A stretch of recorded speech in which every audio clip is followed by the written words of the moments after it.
من الشيطان الرجيم. بسم الله الرحمن الرحيم. والعاديات ضبحا فالموريات قدحا فالمغيرات صبحا.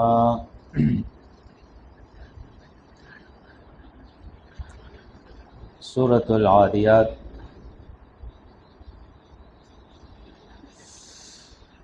یہ مکی سورہ ہے.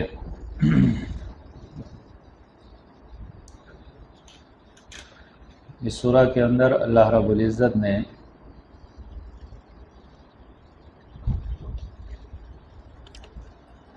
جس کا مقصد ہے انسان کو زجر دینا،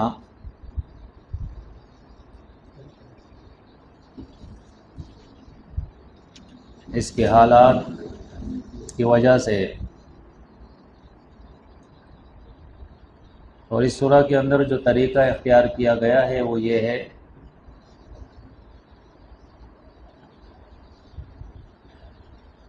کہ اللہ نے ایک جانور کا ذکر کیا ہے. وہ جانور کیا ہے؟ اس میں دو روایتیں ہیں. ایک عبداللہ ابن عباس رضی اللہ تعالیٰ عنہ کی روایت ہے کہ یہاں جس جانور کا ذکر ہے وہ گھوڑا ہے. اگرچہ عادیات، موریات، مغیرات یہ سارے جو صیغے ہیں یہ مؤنث کے ہیں،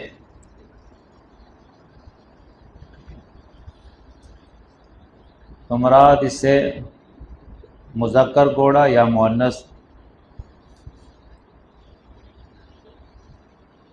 اور علی رضی اللہ تعالیٰ عنہ کی روایت کے مطابق اس سے مراد اونٹ ہے یا اونٹنیاں. بہرحال یہ دونوں اونٹ اور گھوڑے یہ دونوں اس دور کے اندر سواری کا ایک بڑا ذریعہ تھا، اور خاص طور پر جب لوگ لوٹ مار کرنے کے لیے جاتے تھے جو دور جاہلیت سے تعلق رکھتے تھے، یا بعد میں جب پھر اسلامی جنگیں شروع ہوئی ہے تو اس کے اندر بھی اس کا استعمال ہوتا تھا، اونٹوں کا بھی اور گھوڑوں کا بھی. تو غرض یہ نہیں ہے کہ جانور کیا ہے، اونٹ ہو یا گھوڑا، اصل جو صورت کا مقصد ہے وہ ہے زجر دینا انسان کو.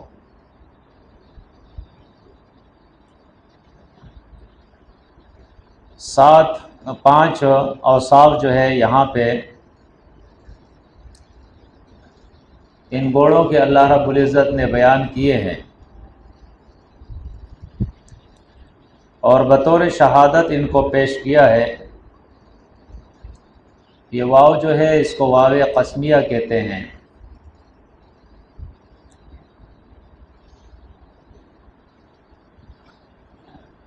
یعنی والعادیات ضبحا،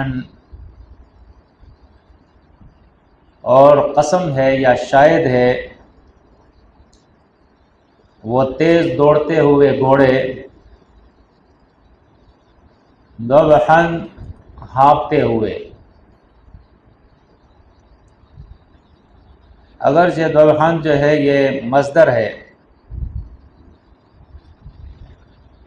لیکن عام طور پر اس کا معنی جو ہے وہ اس میں فاعل کا کرتے ہیں. شاید ہے وہ دوڑتے ہوئے گھوڑے، اور جب وہ تیز رفتار کے ساتھ دوڑتے ہیں تو ان کے سینے سے ایک آواز نکلتی ہے جس کو ضبحا کہتے ہیں، یعنی ہانپنے کی آواز.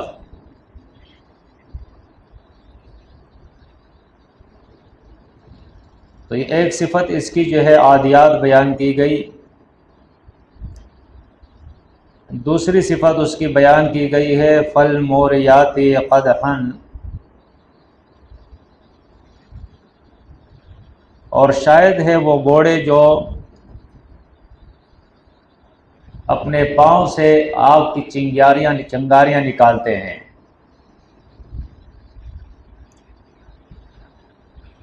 موریات اگر دیکھا جائے تو اس کا جو مادہ ہے واو را یا ورایون، اور اس کا اصل معنی جو ہے وہ تو چھپانا ہوتا ہے۔ یہاں پہ دوسرا لفظ جو ہے قدحن، قاف دال حا، اس کا معنی ہوتا ہے کسی چیز میں سوراخ کرنا۔ تو یہاں پر ان گھوڑوں کی یہ صفت بیان کی گئی ہے کہ وہ اپنے پاؤں کو اتنا زور سے زمین پر مارتے ہیں، پتھروں پہ مارتے ہیں، اور اتنی تیزی سے وہ چلتے ہیں کہ اس کی وجہ سے آگ نکلتی ہے۔ تو اس کا یہ عمل جو ہے اس کو شائع کیا جا رہا ہے۔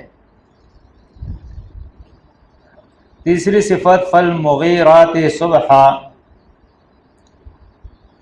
پس شاید ہے وہ گھوڑے جو لوٹ مار کرتے ہیں یا حملہ کرتے ہیں صبح کے وقت، فَأَثَرْنَ بِهِ نَقْعًا، اور چوتھی صفت ان کی یہ بیان کی گئی فَأَثَرْنَ، پس وہ اڑاتے ہیں بِهِ، اس تیز رفتاری کے ساتھ، نقعاً، گرد و غبار، کہ وہ اتنی اسپیڈ سے جاتے ہیں تو گرد و غبار اڑاتے ہوئے وہ جاتے ہیں۔ فَوَسَطْنَ بِهِ جَمْعًا، پس وہ اندر گھس جاتے ہیں بِهِ، اس تیز رفتاری کے ساتھ، جمع، جماعت کے اندر، یعنی دشمن کی جماعت کے اندر۔ یہ 5 اوصاف ایک گھوڑے کے اللہ رب العزت نے بیان کیے ہیں، اور یہ ویسے ہی نہیں بیان کیے، آگے کچھ اللہ بتانا چاہتا ہے۔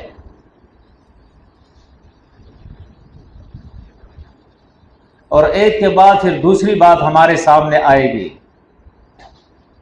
یعنی ابتدا کے اندر زجر ہوگا تخویف دنیاوی کے ساتھ، اور اس کے بعد تخویف اخروی ہوگا، یعنی آخرت سے ڈرایا جائے گا۔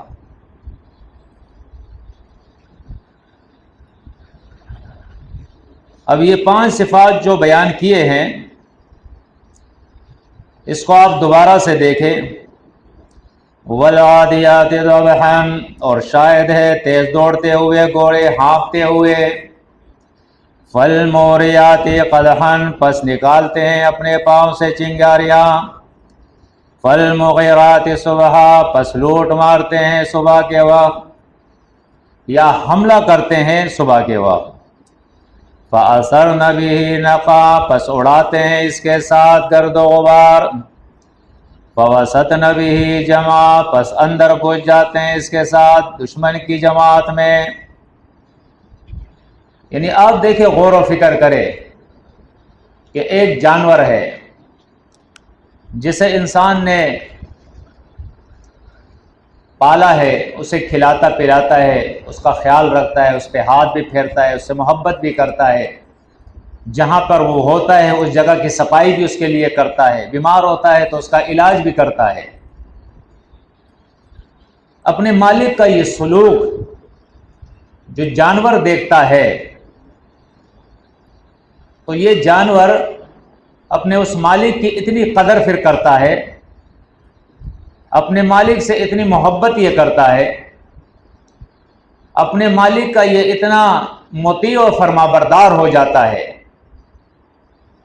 کہ اب مالک اس سے جو کہتا ہے وہ کرتا ہے۔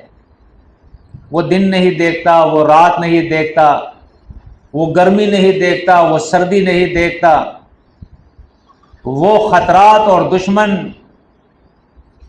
کی اذیت اور تکالیف کو نہیں دیکھتا، وہ دور اور قریب کے سفر کا کوئی امتیاز نہیں کرتا، بس مالک اس کے پیٹھ پہ بیٹھتا ہے اور لگام کھینچتا ہے، اور جتنی سپیڈ سے کہتا ہے مالک اتنی سپیڈ سے وہ بھاگتا ہے، اور جس طرف اس کا رخ جو ہے لگام کھینچ کے کرتا ہے اس طرف وہ اپنا رخ کر دیتا ہے، اور یہاں تک کہ وہ اندھیرے میں اٹھ جاتا ہے، اس کا مالک اس کو تیار کرتا ہے اور اندھیرے میں اپنا یہ سفر وہ شروع کرتا ہے، کیونکہ صبح سویرے جو ہے اس کو حملہ کرنا ہوتا ہے دشمن پر، کہ دشمن ابھی تیار بھی پوری طرح نہیں ہوا ہے اور یہ حملہ آور ہو گیا، گرد و غبار بھی اڑ رہا ہے، گرمی بھی ہو رہی ہے، پسینے بھی اس سے آ رہے ہیں، سانس بھی اس کا پھول رہا ہے، سب کچھ ہو رہا ہے،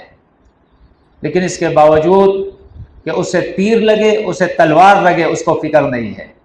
ہم اور آپ واقعات سنتے ہیں جنگوں کے کہ اس پہ تیر لگ رہے ہیں ہر طرف سے آ کر، لیکن وہ اپنے مالک کو اپنے پیٹھ پہ بٹھائے ہوئے لے کے جا رہا ہے۔ کبھی اس پہ تلوار لگتی ہے، تلوار کے وار آتے ہیں، لگتے ہیں، اور یہاں تک کہ اس کی ٹانگ بھی کٹ جاتی ہے، جسم پہ بھی زخم آ جاتے ہیں، لیکن وہ انکار نہیں کرتا ہے۔ جب تک اس کی جان میں جان ہوتی ہے وہ مالک کا کہنا مانتے ہوئے آگے بڑھتا ہے، اور اپنے مالک کو اس نے پیٹھ پہ بٹھایا ہوتا ہے۔ اب آگے اللہ فرماتا ہے ان الانسان لربہ لکنود، یقیناً انسان اپنے رب کا ہے ناشکرا۔ اگرچہ مفسرین نے اس لیے لکنود کے بہت سارے معنی کیے ہیں، تقریباً تفسیر قرطبی کے اندر 7 معنی اس کے کیے ہیں۔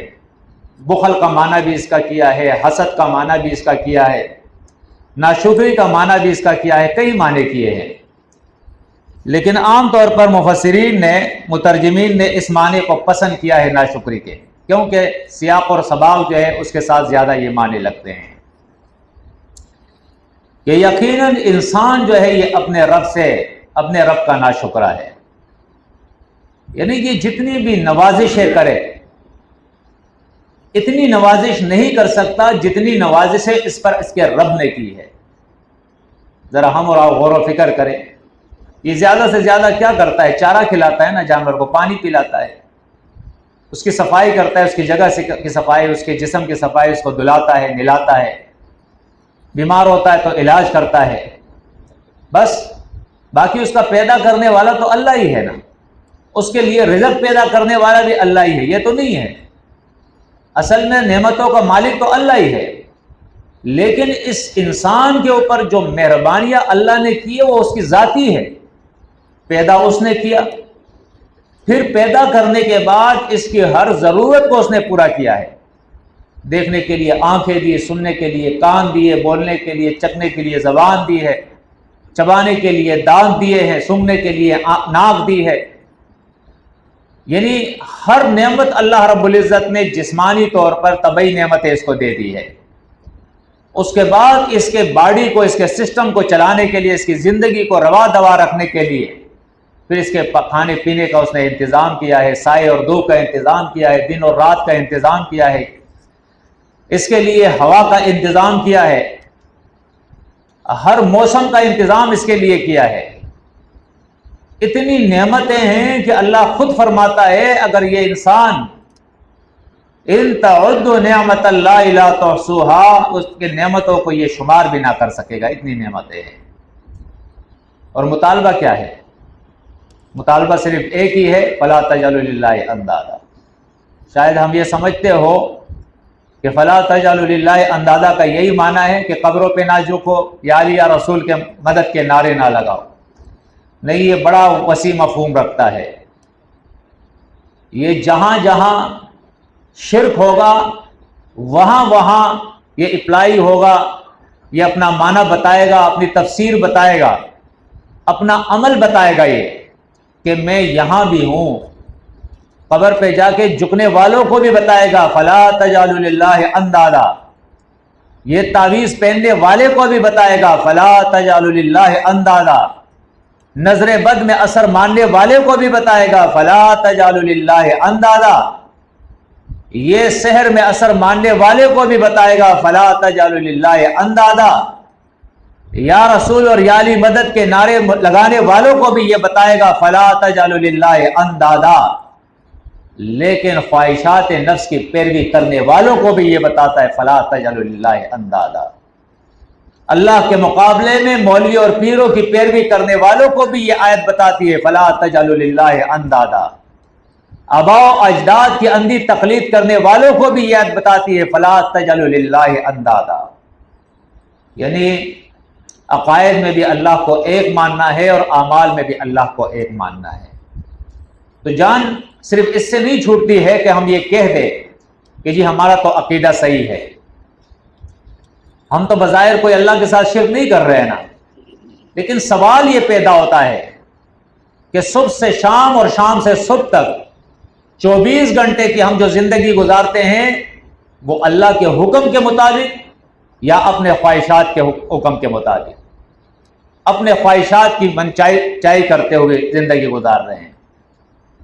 یہ ایک سوال ہے، اس پہ ہمیں غور کرنا چاہیے کہ 24 گھنٹے کی زندگی ہم کیسے گزار رہے ہیں۔ اگر اللہ کے حکم کے مطابق گزار رہے ہیں تو یقینی طور پہ ہمارے سامنے وہ ہدایت نامہ ہونا چاہیے۔ مثال کے طور پہ آپ کسی ڈاکٹر کے پاس جاتے ہیں اور ڈاکٹر آپ سے کہتا ہے آپ کو کوئی بھی بیماری ہے، آپ کو نزلہ ہو گیا ہے، اب ڈاکٹر نے آپ کو بتا دیا کہ یہ دوائی آپ کو کھانی ہے، یہ اس نام کی دوائی ہے، یہ آپ کو خریدنی ہے، یہ آپ کو کھانی ہے، اتنے ٹائم آپ کو کھانی ہے، آپ کو وہ رکا لکھ کے دیتا ہے، اس پہ دوائی کا نام ہوتا ہے، دوائی کتنی مقدار میں تمہیں کھانی ہے، کتنے ٹائم تمہیں استعمال کرنی ہے، وہ آپ کو بتا دیتا ہے۔ آپ وہ پرچہ لاتے ہیں، اس نام کی دوائی، اس فارمولے کی دوائی، اس میں اچھی کمپنی دیکھتے ہیں، خریدنے کے بعد جو ٹائم ڈاکٹر نے بتایا ہے اور جتنے ڈوز میں بتایا ہے، جتنی مقدار میں بتایا ہے، اتنی ہی مقدار کے اندر اتنی ہی ٹائم کے ساتھ آپ اس کو استعمال کرتے ہیں۔ ساتھ میں ڈاکٹر نے آپ کو یہ بھی بتایا کہ کیا کیا چیزیں ہیں جس سے آپ کو پرہیز کرنا ہے، استعمال نہیں کرنی ورنہ آپ کی بیماری صحیح نہیں ہوگی، آپ کی بیماری طول پکڑ جائے گی، خراب ہو سکتی ہے، انفیکشن ہو سکتا ہے آپ کے سینے میں، لہذا آپ ان چیزوں سے پرہیز بھی کریں۔ اور بعض لوگ جو ڈاکٹر ہوتے ہیں وہ تو اپنے اس نسخے کے پرچی کے اوپر لکھ بھی دیتے ہیں باقاعدہ کہ یہ چیزیں آپ کو استعمال نہیں کرنی، جیسے باقاعدہ شوگر کے مریضوں کے لیے وہ لکھ کے دیتے ہیں کہ یہ چیزیں آپ کو استعمال کرنی اور یہ چیزیں آپ کو نہیں استعمال کرنی۔ اب جب وہ اپنا علاج کرتا ہے تو ان تمام ہدایات پہ عمل کرتا ہے۔ اسی طرح ہر معاملے کے لیے اس کے ہدایات ہوتے ہیں، آپ کو نکاح کرنا ہے، آپ کو طلاق دینا ہے، آپ کو سفر کرنا ہے، آپ کو جو ہے کسی کے ساتھ رشتہ کرنا ہے، دوستی کرنی ہے، دشمنی کرنی ہے، کہیں جانا ہے، جنگ کرنی ہے، جو بھی چیز ہو اس کے لیے ہدایات ہوتے ہیں کہ ان ہدایات پر آپ کو عمل کرنا ہے۔ اب اگر ان ہدایات کا ہی ہمیں پتہ نہیں تو ہم کیسے عمل کریں گے، کس طرح آگے بڑھیں گے؟ نہیں بڑھ سکتے، ہم عمل ہی نہیں کر سکتے ہیں۔ تو لہٰذا اگر ہم سمجھتے ہیں کہ بھائی ہمارا عقیدہ صحیح ہے، شرک سے پاک ہے، تو لازمی یہ ضروری ہے ہمارے لیے کہ ہم ان ہدایات پر عمل کریں جو ہدایات اللہ نے اپنی کتاب ہدایت کے اندر ہمیں دی ہے، کیونکہ اس کو اللہ نے 3 دفعہ قرآن مجید کے اندر کتاب الشفا کہا ہے۔ یہ شفا ہے، شفا کی کتاب ہے، یہ رحمت کی کتاب ہے، یہ ہدایت کی کتاب ہے۔ آپ دیکھیں ان آیات کے اندر یہ تینوں الفاظ ساتھ ساتھ جا رہے ہیں، شفا، رحمت، ہدایت۔ علاج اس کتاب سے کرو، اس کے ہدایات پر عمل کرو، رحم تم پر ہو جائے گا، نقصانات سے بچ جاؤ گے، تکالیف سے بچ جاؤ گے، اللہ کی مہربانیاں تمہارے اوپر ہوگی، صحت تمہیں مل جائے گی۔ تو ان ہدایات پر ہمیں عمل کرنا ہے، اور اصل دین یہ ہے، اصل دین یہ ہے، قرآن مجید کے اندر اللہ بیان فرماتا ہے ان الحکم الا للہ امر اللہ تعبدوا الا ایاہ ذالک الدین القیم ولکن اکثر الناس لا یعلمون. اکثر لوگ نہیں جانتے. اکثر لوگ تو یہ سمجھتے ہیں کہ دین یہ ہے کہ 5 ٹائم نماز پڑھ لو، یا زیادہ سے زیادہ 7 میں سال کے مہینے کے روزے بھی رکھ لو، یا اس سے آگے بڑھو تو چلو 1 سال میں یا زندگی میں 1 دفعہ حج کر لو یا عمرہ کر لو، کبھی کبھی صدقات خیرات کر لو. بس یہ دین سمجھتے ہیں. یا چہرے پہ داڑھی رکھ لو، چلو پائچے ٹخنے سے اوپر کر لو، اور کیا کرو گے؟ اس سے زیادہ تو نہیں ہے نا اسلام. اس سے زیادہ لوگ نہیں سمجھتے ہیں کہ ایک ایک لمحے پہ، ایک ایک قدم پہ، ایک ایک لمحے میں اور ایک ایک قدم پہ آپ کو اللہ کے ہدایات لینے ہیں اور اس پر عمل کرنی ہے. اپنی مرضی بالکل ختم. مومن کا مقصد یہ ہے. ایک کافر، مشرک اور مومن کے اندر امتیاز کی لکیر جو قرآن نے کھینچی ہے وہ یہی ہے کہ مشرک اور کافر وہ خواہشات کی پیروی کرتا ہے، وہ آباء و اجداد کی پیروی کرتا ہے، وہ مولوی اور پیروں کی پیروی کرتا ہے. لیکن مومن نہ خواہشات نفس کی پیروی کرتا ہے، نہ آباء و اجداد کی پیروی کرتا ہے، نہ اپنے اکابرین کی پیروی کرتا ہے، اپنے شیوخ کی پیروی کرتا ہے. بس خالص اللہ کے حکم کو مانتا ہے، اس کے نبی کے اسوہ حسنہ کے اوپر زندگی گزارتا ہے. تو اصل میں چونکہ زیادہ اس کو طول بھی نہیں دینا، ہمیں اس سورہ سے یہ بات سمجھنی ہے کہ واقعی قرآن خود بتا رہا ہے کہ ہم ہیں ناشکرے. کتنے بڑے بڑے نعمت اللہ کے احسانات ہیں. اور پھر ہم اس کو بھی دیکھیں کہ جو دین اللہ نے ہمیں دیا ہے، جو عبادت کے طریقے اللہ نے ہمیں سکھائے ہیں، جو توحید کا مسئلہ اللہ نے ہمیں سکھایا ہے، تو اس میں بھی اللہ کا نہیں ہمارا فائدہ ہے. ارے اس پہ تو غور کرے. ہم مانگنے کے لیے کہاں کہاں جاتے ہیں. مثال کے طور پہ کوئی اگر جاتا ہے، یہاں سے پیر بابا جاتا ہے تو اس کا کتنا خرچہ ہوگا، اور وہاں پتہ لگا، اللہ نے مثال بیان کی ہے کہ جیسے ایک سراب ہے، وہاں جایا، پانی دیکھ کے کہ یہاں پانی ہے، وہاں گیا تو پتہ لگا یہ تو دھوپ کی وجہ سے جگہ چمک رہی ہے، پانی تو وہاں ہے نہیں. خالی لوٹ کے ہاتھ خالی لوٹ کے واپس آ گیا، خالی ہاتھ لوٹ کے واپس آ گیا. یعنی یہاں سے اتنا خرچہ کر کے، وقت لگا کر، پیسہ لگا کر، ٹائم لگا کر وہاں گیا اور وہاں سے خالی ہاتھ آ گیا. اس کو کچھ ملا نہیں. وہ بیچارہ تو خود مردہ ہے. اس کے جو کفن اس کو پہنایا تھا، اس کفن میں تو جیب ہی نہیں تھے. تمہیں وہ کیا دے گا؟ وہ تو خود خالی پڑا ہوا ہے. تو ایک تو اللہ رب العزت نے توحید کا مسئلہ سکھا کے یہ احسان فرمایا ہے. مولوی کے پاس جاؤ گے، جی بیماری ہے تعویذ لکھو دو، تو مولوی پہلے ہی کہے گا کہ اتنا خرچہ ہوگا. تعویذ دے گا، ساتھ میں اپنا شکرانہ ادا کرے، پہلے وصول کرے گا. یعنی اب تو سسٹم اس طرح سے بھی آ گیا ہے. کچھ لوگوں نے پیٹیاں رکھی ہے کہ بھائی میں نہیں لیتا ہوں، اس پیٹی میں ڈال دو جو ڈالنا ہے. ہوشیار قسم کے لوگ ہوتے ہیں، وہاں ڈالنے دو، میں بدنامی سے بھی بچ جاؤں گا. وہاں کون لے گا؟ یہی لے گا نا. پھر بعد میں تالا کھولے گا، خود دے لے گا. کچھ لوگوں نے ابھی یہ سسٹم بنایا جیسے جامعہ بنوریہ کے اندر آپ جائے، وہاں تعویذ لکھ کے دیتے ہیں، باقاعدہ لائن لگی ہوتی ہے. پہلے آپ کو بھیجیں گے، وہاں جا کے ٹوکن لے لو 200 روپے کا، 200 روپے کا ٹوکن. ہو سکتا ہے آہستہ آہستہ یہ بھی بڑھ جائے، اس لیے کہ MBBS ڈاکٹر جو ہے اس کی 100 روپے فیس ہوتی ہے، کسی کے 200، کسی کو 300 ہوتی ہے. جب وہ اسپیشلسٹ کے پاس جاتا ہے تو فیس بڑھ جاتی ہے. ابھی جب انہیں احساس ہوگا کہ بھائی میں تو اسپیشلسٹ ہوں، اتنا بڑا عالم جامعہ بنوریہ میں بیٹھا ہوں، تو ہو سکتا ہے کہ فیس بڑھ جائے بعد میں. ابھی 200 روپے کا ٹوکن ہے. تو اللہ نے ان ٹوکنوں سے تمہیں بچایا ہے کہ ملے گا بھی کچھ نہیں اور ٹوکن بھی لینے پڑیں گے، پیسہ بھی خرچ کرنا پڑے گا، وقت بھی لگانا پڑے گا، ذلیل بھی ہونا پڑے گا. تو اس ذلت سے اللہ نے بچا دیا کہ انسان کے آگے ہاتھ پھیلائے، انسان مخلوق کے آگے ہاتھ پھیلائے، انسان جانور کے آگے ہاتھ پھیلائے، یہ انسان مردے کے آگے ہاتھ پھیلائے اور اس سے مانگے. اس ذلت سے، اس خواری سے، اس رذالت سے اللہ رب العزت نے بچایا ہے کہ جس نے پیدا کیا اس خالق سے مانگو اور وہاں سے ملے گا. یسألہ من فی السماوات والارض، اس سے تم کیا، زمین اور آسمان میں جتنے ہیں سب اسی سے مانگتے ہیں اور سب کو وہی عطا کرتا ہے. اس سے مانگو. پھر آپ دیکھیں اس نے جو آگے ہمیں قوانین دیے ہیں، مثال کے طور پہ اگر وہ ہمیں کہتا ہے کہ سچ بولو تو فائدہ کس کا ہے؟ اسی معاشرے کا ہے. ملاوٹ نہ کرو تو فائدہ اس معاشرے کا، اس انسانوں کا ہے. دھوکہ نہ دو، چغلی نہ کرو، غیبت نہ کرو، بہتان کسی پہ نہ باندھو،